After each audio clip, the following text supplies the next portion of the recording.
ವಜ್ರಕಾಯ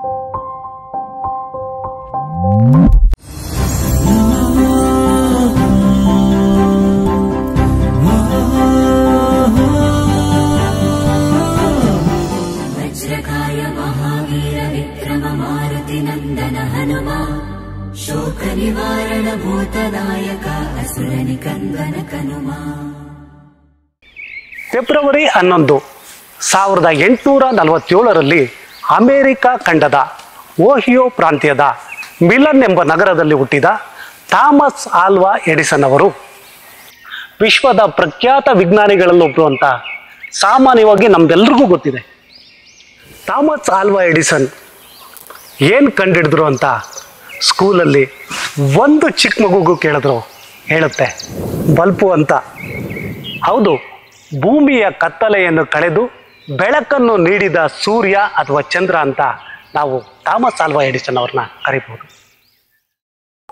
ಎಡಿಸನ್ನು ಕೇವಲ ಒಂದು ಬಲ್ಬ್ ಮಾತ್ರ ಕಂಡುಹಿಡಿಯಲಿಲ್ಲ, ಈತ 1000ಕ್ಕೂ ಹೆಚ್ಚು ಸಂಶೋಧನೆಗಳ ಸರದಾರ.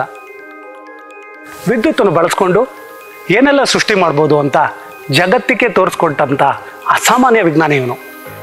ಕೆಲವು ಸಂಶೋಧನೆಗಳನ್ನು ಸ್ವತಃ ಎಡಿಸನ್ನೇ ಮಾಡಿದ್ರು, ಇನ್ನೂ ಕೆಲವು ಸಂಶೋಧನೆಗಳನ್ನು ಬೇರೆ ಯಾರೋ ಮಾಡಿದ್ದ ಪ್ರಾರಂಭಿಕ ವಿಚಾರಗಳನ್ನು ತನ್ನ ವಿದ್ವತ್ತಿನ ಸಹಾಯದಿಂದ ಅಭಿವೃದ್ಧಿಪಡಿಸಿ ಆಧುನೀಕರಿಸಿದ ಕೀರ್ತಿ ಥಾಮಸ್ ಆಲ್ವಾ ಎಡಿಸನ್ಗೆ ಸಲ್ಲುತ್ತೆ.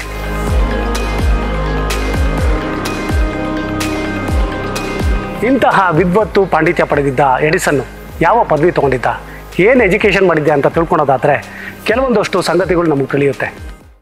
ಹುಟ್ಟುವಾಗಲೇ ಎಡಿಸನ್ ಸರಿಯಾಗಿ ಕಿವಿ ಕೇಳಿಸದ ಸಮಸ್ಯೆನಲ್ಲೇ ಹುಡ್ತಾರೆ. ಕೈಕಾಲು ಸಣ್ಣ, ತಲೆ ದಪ್ಪ. ಬಹುಶಃ ಬ್ರಹ್ಮ ತನ್ನ 4 ತಲೆಗಳನ್ನು ಎಡಿಸನ್ನ ಒಂದೇ ತಲೆಯಲ್ಲಿ ತುಂಬಿಟ್ಟಿದ್ದ ಅಂತ ಅನಿಸುತ್ತೆ. ಸಪೂರ ದೇಹದ ಮೇಲಿದ್ದ ಎಡಿಸನ್ನ ದಪ್ಪ ತಲೆ ಚಿತ್ರ ವಿಚಿತ್ರವಾದ ಅಸಂಖ್ಯಾತ ಪ್ರಶ್ನೆಗಳ ಗೋಡನ್ನಾಗಿರುತ್ತೆ. ಮೊಟ್ಟೆಯಿಂದ ಕೋಳಿ ಹೇಗೆ ಮರಿ ಹಾಕುತ್ತೆ? ತನ್ನ ಚಿಕ್ಕ ವಯಸ್ಸಿನಲ್ಲೇ ಈ ಪ್ರಶ್ನೆ ಎಡಿಸನ್ಗೆ ಬಂದ ಕೂಡಲೇ ಹೊಟ್ಟೆ ಕೆಳಗಡೆ ಮೊಟ್ಟೆ ಇಟ್ಕೊಂಡು ಕಾವು ಕೊಡ್ತಾನೆ. ಬೆಂಕಿ ಹೇಗೆ ಉರಿಯುತ್ತೆ? ಈ ಥರ ಪ್ರಶ್ನೆ ಇವನು ತಲೆಗೆ ಬಂದ ಕೂಡಲೇ ಪ್ರಾಕ್ಟಿಕಲ್ ಆಗಿ ನೋಡಬೇಕು ಅಂತ ಒಂದು ಬಣವೆಗೆ ಬೆಂಕಿ ಇಟ್ಟಿದ್ದ ಮಹಾಭೂಪ ಇವನು. ಇರಲಿ, ಈ ವಿಚಾರನ ಸ್ವಲ್ಪ ಬದಿಗಿಟ್ಟು ಎಡಿಸನ್ನ ಬದುಕಿನ ಕಡೆ ಸ್ವಲ್ಪ ಹೋಗೋಣ. ಎಲ್ಲ ಮಕ್ಕಳಾಗಿ ಎಡಿಸನ್ನು ಸ್ಕೂಲ್ಗೆ ಹೋಗ್ತಾ ಇರ್ತಾನೆ. ಒಂದಿನ ಪ್ರಿನ್ಸಿಪಲ್ ಒಂದು ಲೆಟ್ರ್ ಬರೆದು ಒಂದು ಕವರಲ್ಲಿಟ್ಟು ಇದನ್ನು ನಿಮ್ಮ ತಾಯಿ ಕೊಡು ಅಂತ ನಿಮ್ಮ ಕೈಲಿ ಕಳಿಸ್ಕೊಡ್ತಾರೆ.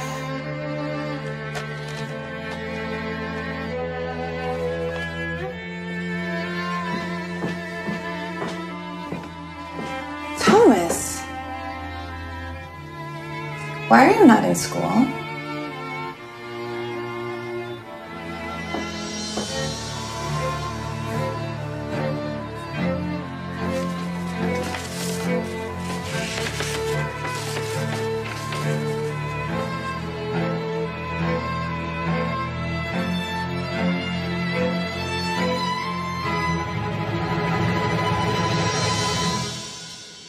Your son is a genius.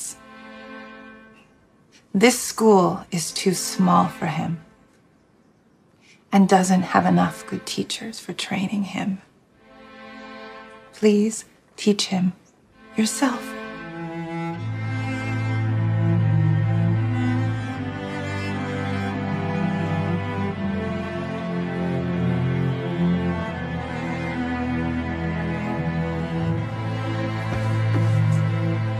I'm gonna have you read to me today. So here you go. Remember where we left off? I think we were here. So start from there.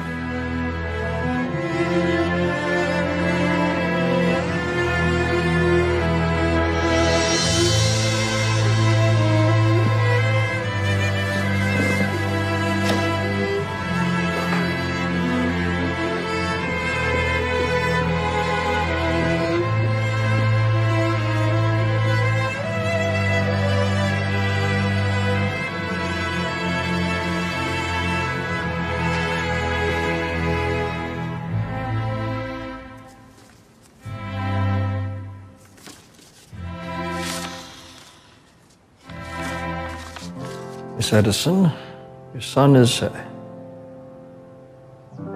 adult. He is mentally slow and unable to think clearly. We won't let him come to school anymore. Sincerely, Headmaster Jonas Wellow.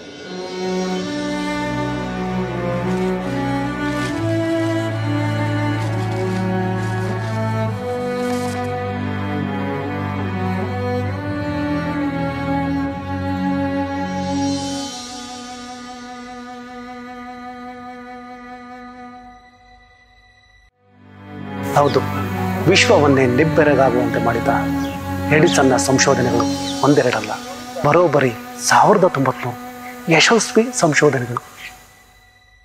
Edison ವೃತ್ತಾಂತ ಮುಂದಿನ ಸಂಚಿಕೆಯಲ್ಲೂ ಮುಂದುವರಿಯುತ್ತೆ. Till then take care, ಬಾಯ್.